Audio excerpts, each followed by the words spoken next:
The failure to act with sufficient ambition to avert the climate catastrophe will be the greatest moral failure of our time. Making changes takes courage, and if we don't change things, we won't have a future. We need a president who respects science, who understands that the damage from climate change is already here. You have stolen my dreams and my childhood with your empty words. Change is coming, whether you like it or not. Zero Carbon Eastall. Hello and welcome to Zero Carbonista, Series 2, The Manifesto. I'm Ian Collins. It's that Friday feeling. Oh, hang on, it's a Tuesday.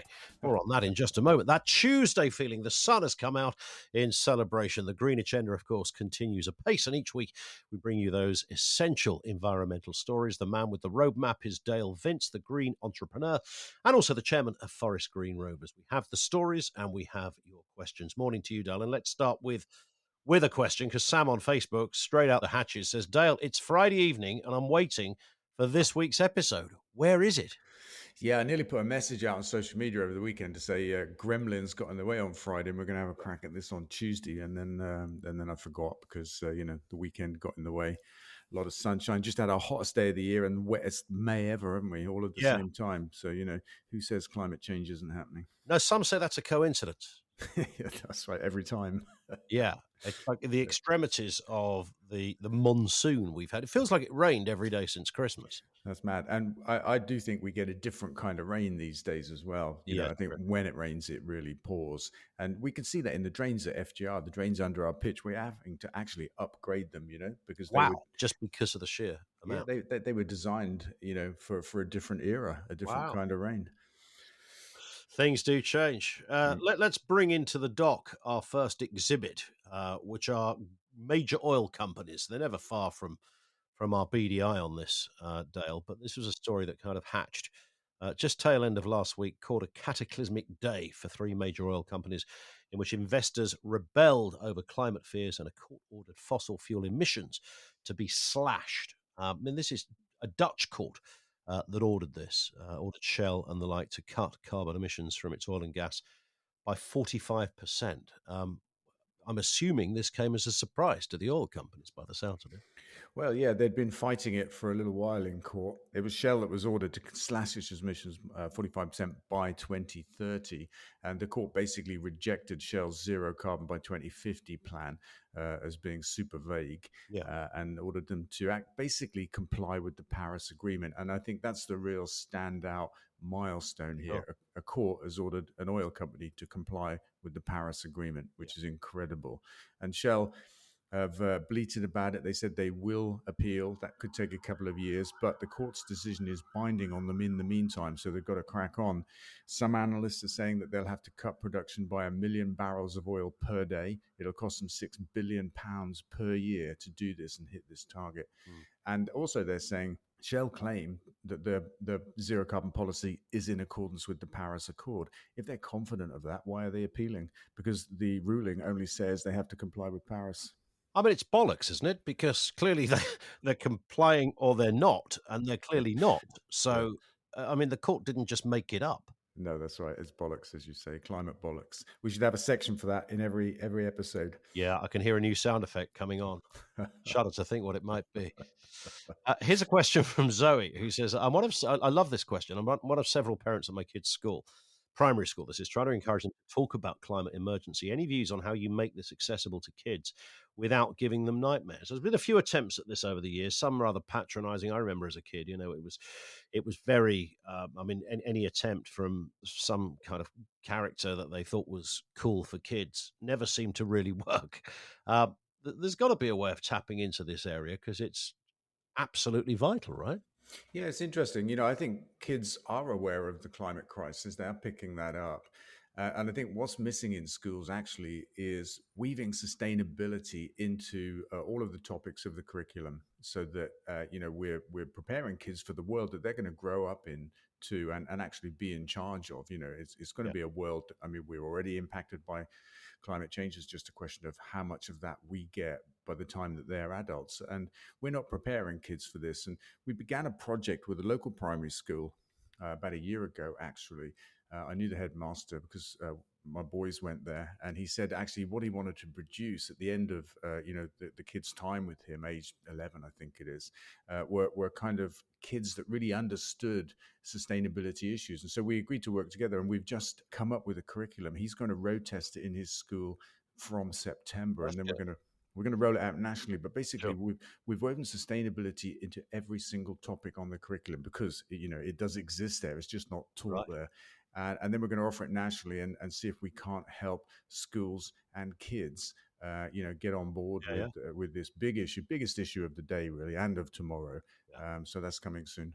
I wonder whether I was just looking at the weekend, President Biden making this big first budget announcement, $6 trillion, 4.2 trillion pounds, the package that includes a huge investment in fighting climate change. Now, obviously, it's been resisted by the Republicans. They called it insanely Yes. expensive, and one called it immoral as well, which is rather interesting. But I guess big statements and announcements like that, you kind of think, or you sort of like to think, that it would naturally follow that the conversation is now up and running. It's irredeemable. And that Yeah, would translate into schools as well. Yeah, definitely. And it's happening in boardrooms as well. I mean, the other part of the big oil story that we talked about with Shell was Exxon Mobil, or Mobil, I'm not sure what it is. Anyway, two of the long standing board members were kicked off by a vote in favor of a couple of members from a brand new 6-month-old activist fund. And it's all about the climate crisis. Yeah. And for another company, Chevron, I think it was, 60% of shareholders voted for a target for carbon reduction. So these are oil company shareholders voting to reduce carbon emissions, not just the courts doing it, but shareholders. So I think, this totally is happening, and the money that's being spent on fossil fuels now, the investments of the banks, the billions, trillions every year, that's going to increasingly now divert into renewable energy. That's happening. What Biden's doing, I mean, just helps massively, Yeah. because the world tends to follow what the US does. Yeah. I sense so too. Let's move on to matters football. Here's one from Jake. I was going to try and impart Jake's anger in the question. I've been a long time Forest Green Rover supporter. Got behind a lot of what you stand for, Del. But tell me, can hear him frothing at this point. Why have you done a sponsorship deal? Now he's incandescent with Sports Direct. Yeah, I think that's fair. I mean, it's a fair question. You knew that kind of question would come, right? Yeah, I mean, we asked ourselves it, because it's been under discussion here probably for about 6 months. And it's actually sponsorship of our women's team, which we've also just kind of amalgamated with the club. It used to be a standalone entity. It's just gained promotion and is part of our plan for it to move up 3 leagues in parallel to what the men's team is doing. And we're building a girls' academy alongside the boys' academy and just creating that kind of equal footing for boys and girls in the game. And as part of that, it's, I don't know, 50, 60 grand a year that we think can do a lot of good in the women's game. I think it's the biggest sponsorship in women's football at the grassroots level, like ever, according to Sports Direct. But hey. But what we're not doing is justifying or standing up for, or even accepting, the stuff that the bad side of Sports Direct. There is a bad side. There's no doubt about it. There's also a growing interest in the environment. We've been having conversations about that. What we hope is that we can influence them, at least on the environment side of life. Yeah. I think working practices is a problem. But what I think about that is that the problem is in the hands of the government, because laws allow these practices to take place, and because big companies, Amazon, Sports Direct, and people like that, they have these 0 hours contracts and an approach to people, to workers, which is essentially abusive. That's allowed in law. The competitors do it, so they kind of have to do it to compete, and we have in effect a race to the bottom. And if you look at things like the minimum wage that came in a long time ago now, Sure. even though it was reckoned by people on the right wing of life that it would kill jobs and all this kind of stuff, it hasn't done that. And now you have Tories and Labour competing with each other to put the minimum wage up. But what you have there is a raised bar of standards, and we need that raised bar of standards in employment law. That's what I think. Although I did once interview, and I won't say whether it was the head of Sports Direct or whether it was another head of a sporting emporium, who said to me that if they had to hand out 39-hour a week guaranteed contracts, they would never have anybody working there because nobody wants them.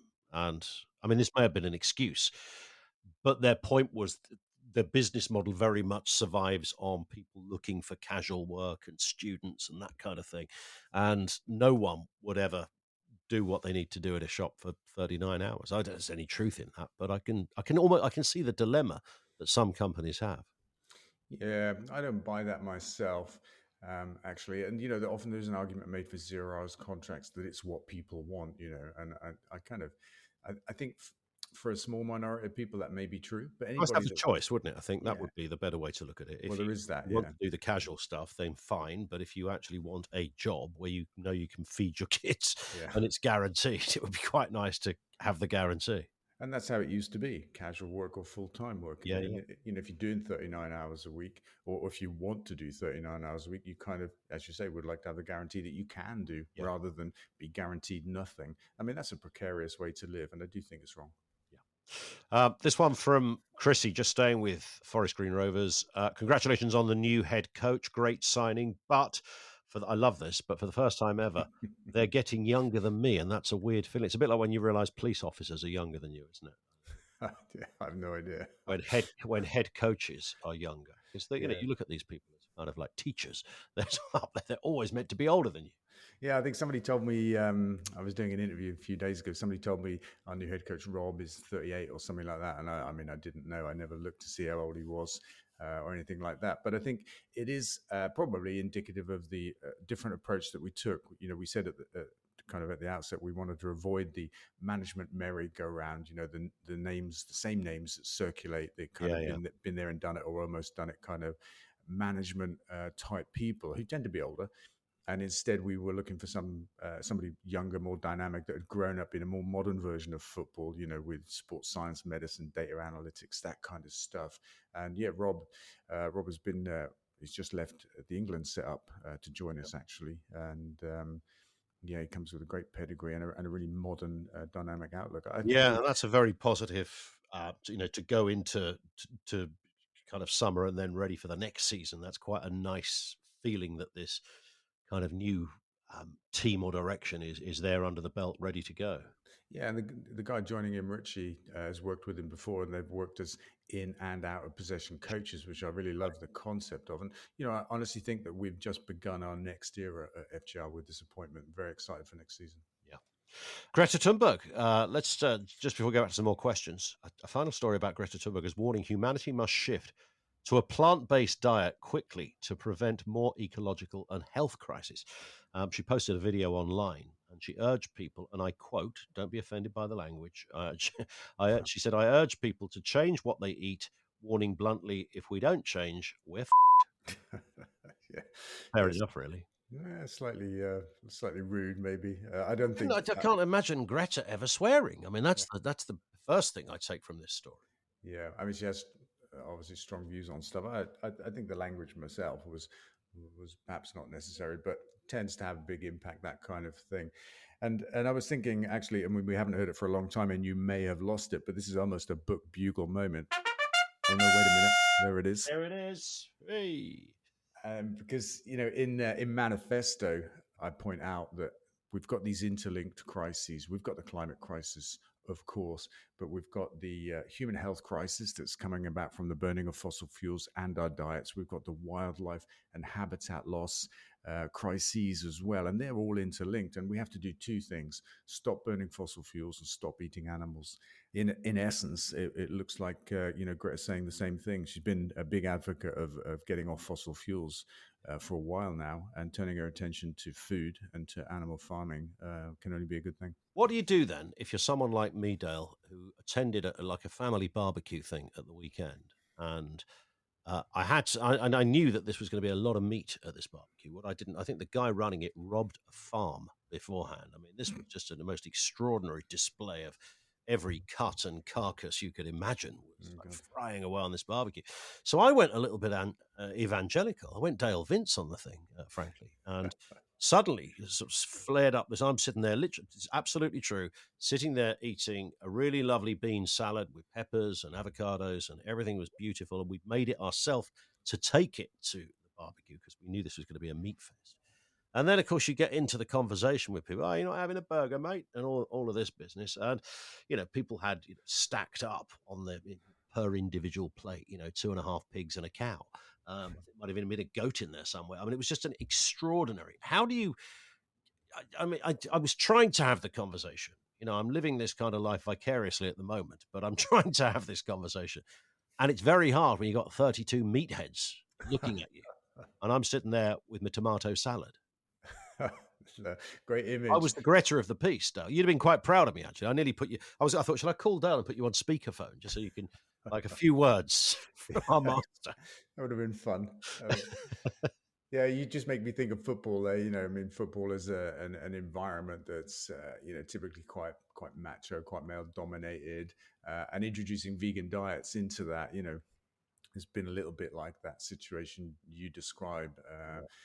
We get a lot of kickback from away fans, actually, not home fans, even now. But it's mostly humorous and banter and that kind of stuff. But the same kind of thing. Talking about a big body of people that think eating meat is not just normal, but it's like the right thing to do.